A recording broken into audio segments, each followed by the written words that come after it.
Man picks out subway passenger, learns the error of his ways. He didn't need to speak. All he had to do was stand there. The blood drained from the man's face. Those around him stole glances or exchanged curious looks. The crowd might have been oblivious, but the guy knew exactly what was about to happen, and it would be so satisfying. Matt stood in the middle of the packed crowd, feeling more like a canned sardine than a human. Still, the subway was the fastest way to work. It was also an entertaining way to people watch. The chime sounded, and the doors slid open again. A new passenger entered, taking up far more space than he should have. He clearly wasn't a morning person. The sleepy-looking man gripped his coffee and bumped into everyone as he boarded and didn't bother apologizing. When a seat finally opened, he sprinted for it and ignored the old woman that clearly needed it more. Matt felt a spike of annoyance and opened his mouth. He was about to comment when a new batch of commuters filed into the subway car. A bulky man in a nice suit stormed on. Those that came on after him seemed to offend the guy, as if extra people shouldn't be allowed near him. Matt decided this new person was the one to keep an eye on. It was a plethora of palpable body language, loud TSKS, rolling eyes, huffing, and annoyed sighs. But as the travelers came and went, and the human Tetris game continued, Matt found himself immediately in front of the guy. There were only a few more stops to go. He wondered how bad this was going to get. As each moment passed, the man's patience wore away.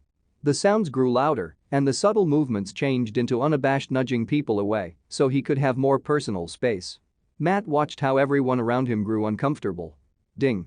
Monument Station.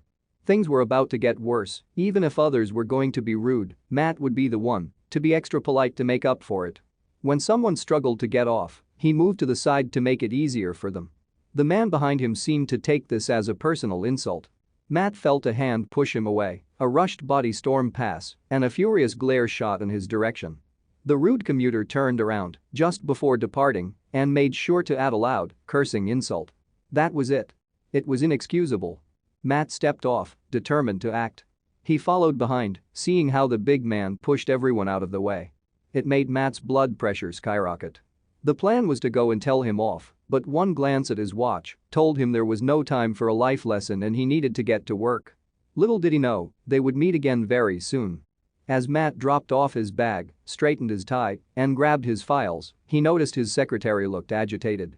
He was about to ask what was wrong, but then he saw the answer in the lobby. The angry man was sitting in the waiting room. Oh, this was perfect. Things were about to get interesting. It took all of his strength to keep a straight face and say, "Mr. Hillard?" The man looked up from his magazine and saw Matt.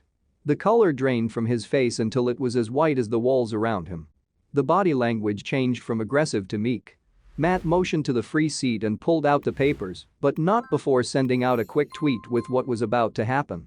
This man was going to learn a harsh life lesson, not to mention a universe-adjusting dose of karma. So, Mr. Hillard, how was your commute to this interview this morning?